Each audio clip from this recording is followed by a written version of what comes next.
Hello, welcome back to Wendy's Way. Today we're continuing our journey in faith in our Bible 365 series. We are reading the Bible through in 365 sessions. We're reading it from the English Standard Version in an approximate chronological order.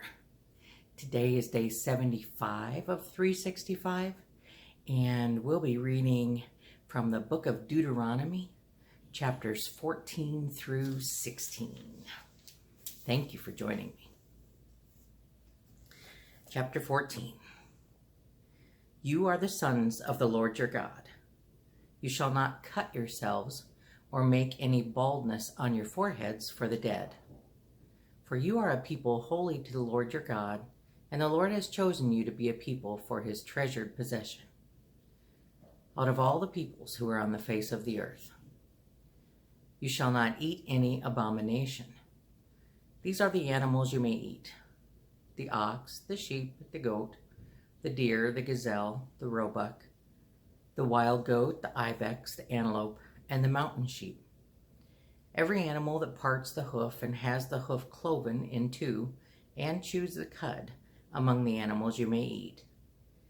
Yet of those that chew the cud or have the hoof cloven, you shall not eat these: the camel, the hare, and the rock badger, because they chew the cud but do not part the hoof, are unclean for you. And the pig, because it parts the hoof but does not chew the cud, is unclean for you. Their flesh you shall not eat, and their carcasses you shall not touch. These again were rules for the Israelites. Of all that are in the waters, you may eat these. Whatever has fins and scales, you may eat. And whatever does not have fins and scales, you shall not eat. It is unclean for you. You may eat all clean birds, but these are the ones that you shall not eat: the eagle, the bearded vulture, the black vulture, the kite, the falcon of any kind, every raven of any kind, the ostrich, the nighthawk, the seagull, the hawk of any kind, the little owl and the short-eared owl, the barn owl and the tawny owl, the carrion vulture and the cormorant, the stork, the heron of any kind, the hoopie, and the bat. And all winged insects are unclean for you. They shall not be eaten. All clean winged things you may eat. You shall not eat anything that has died naturally. You may give it to the sojourner who is within your towns, that he may eat it, or you may sell it to a foreigner. For you are a people holy to the Lord your God. You shall not boil a young goat in its mother's milk. You shall tithe all the yield of your seeds that come from the field year by year.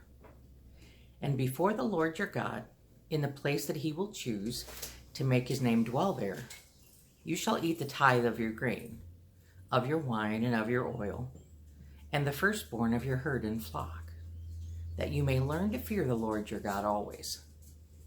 And if the way is too long for you, so that you are not able to carry the tithe when the Lord your God blesses you, because the place is too far from you, which the Lord your God chooses to set his name there, then you shall turn it into money, and bind up the money in your hand, and go to the place that the Lord your God chooses, and spend the money for whatever you desire: oxen or sheep or wine or strong drink, whatever your appetite craves. And you shall eat there before the Lord your God and rejoice, you and your household. And you shall not neglect the Levite who is within your towns, for he has no portion or inheritance with you. At the end of every 3 years, you shall bring out all the tithe of your produce in the same year, and lay it up within your towns. And the Levite, because he has no portion or inheritance with you, and the sojourner, the fatherless, and the widow, who are within your towns, shall come and eat and be filled, that the Lord your God may bless you in all the work of your hands that you do. Chapter 15. At the end of every 7 years, you shall grant a release. And this is the manner of the release. Every creditor shall release what he has lent to his neighbor. He shall not exact it of his neighbor, his brother, because the Lord's release has been proclaimed. Of a foreigner you may exact it, but whatever of yours is with your brother, your hand shall release. But there will be no poor among you, for the Lord will bless you in the land that the Lord your God is giving you for an inheritance to possess, if only you will strictly obey the voice of the Lord your God, being careful to do all this commandment that I command you today. For the Lord your God will bless you, as he promised you, and you shall lend to many nations. But you shall not borrow, and you shall rule over many nations, but they shall not rule over you. If among you one of your brothers should become poor, if any of your towns within your land that the Lord your God has given you, you shall not harden your heart or shut your hand against your poor brother, but you shall open your hand to him and lend him sufficient for his need, whatever it may be.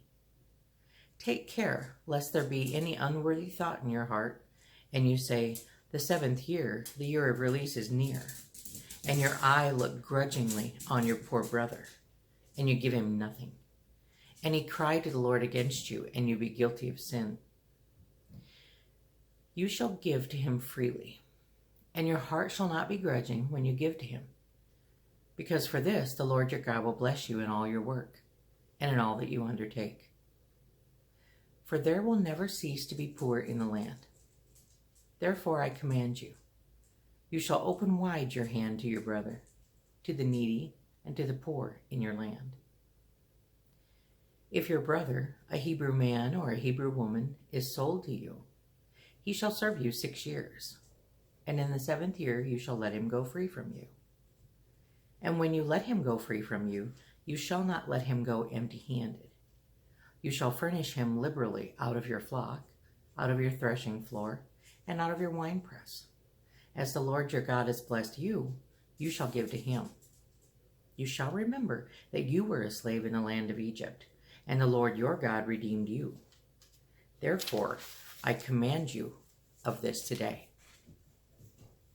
But if he says to you, I will not go out from you, because he loves you and your household, since he is well off with you, then you shall take an awl and put it through his ear into the door, and he shall be your slave forever. And to your female slave you shall do the same. It shall not seem hard to you when you let him go free from you, for at half the cost of a hired worker he has served you 6 years. So the Lord your God will bless you in all that you do. All the firstborn males that are born of your herd and flock you shall dedicate to the Lord your God. You shall do no work with the firstborn of your herd, nor shear the firstborn of your flock.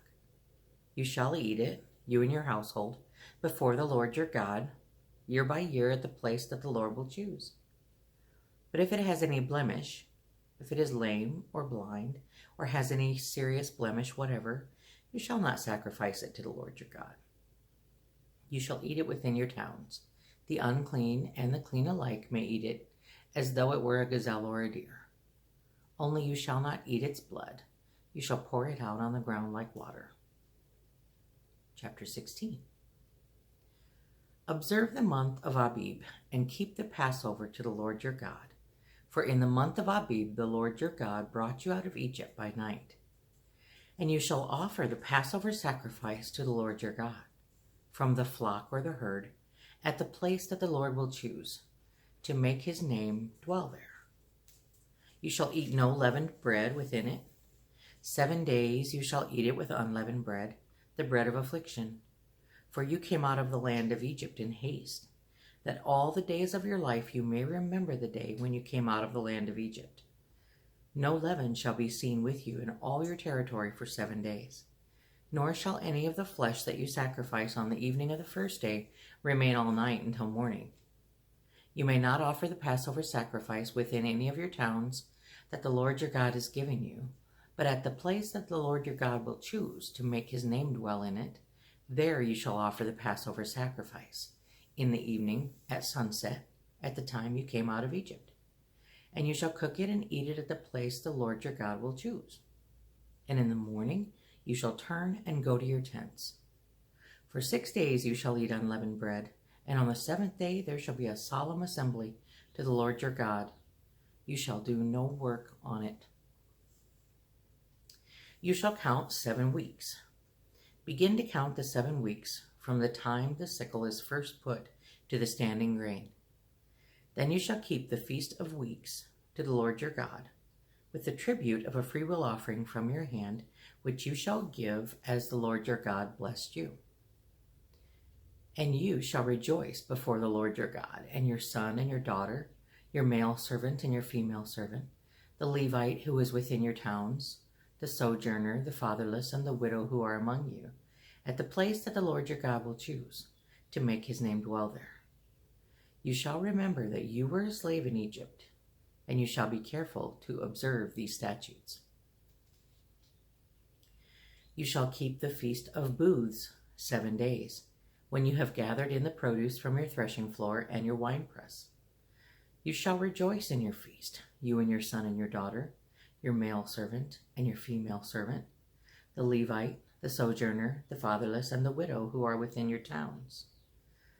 For 7 days you shall keep the feast to the Lord your God, at the place that the Lord will choose, because the Lord your God will bless you in all your produce and in all the work of your hands, so that you will be altogether joyful. 3 times a year all your males shall appear before the Lord your God, at the place that he will choose, at the Feast of Unleavened Bread, at the Feast of Weeks, and at the Feast of Booths. They shall not appear before the Lord empty-handed. Every man shall give as he is able, according to the blessing of the Lord your God that he has given you. You shall appoint judges and officers in all your towns that the Lord your God is giving you, according to your tribes, and they shall judge the people with righteous judgment. You shall not pervert justice. You shall not show partiality, and you shall not accept a bribe. For a bribe blinds the eyes of the wise and subverts the cause of the righteous. Justice, and only justice, you shall follow, that you may live and inherit the land that the Lord your God is giving you. You shall not plant any tree as an Asherah beside the altar of the Lord your God that you shall make, and you shall not set up a pillar which the Lord your God hates. I think setting up trees and pillars and things, that was the type of worship that the pagans did. You know, they set up their places of worship on high places. It was all about the high places. And the Asherah. I think those were things, again, that the pagans did. We'll find out more as we go. I thank you for joining me again today on Wendy's Way as we continue our journey in faith in our Bible 365 series. I hope that you'll join me again tomorrow. May the good Lord who blesses me each and every day of my life bless you as well, today and always. Amen.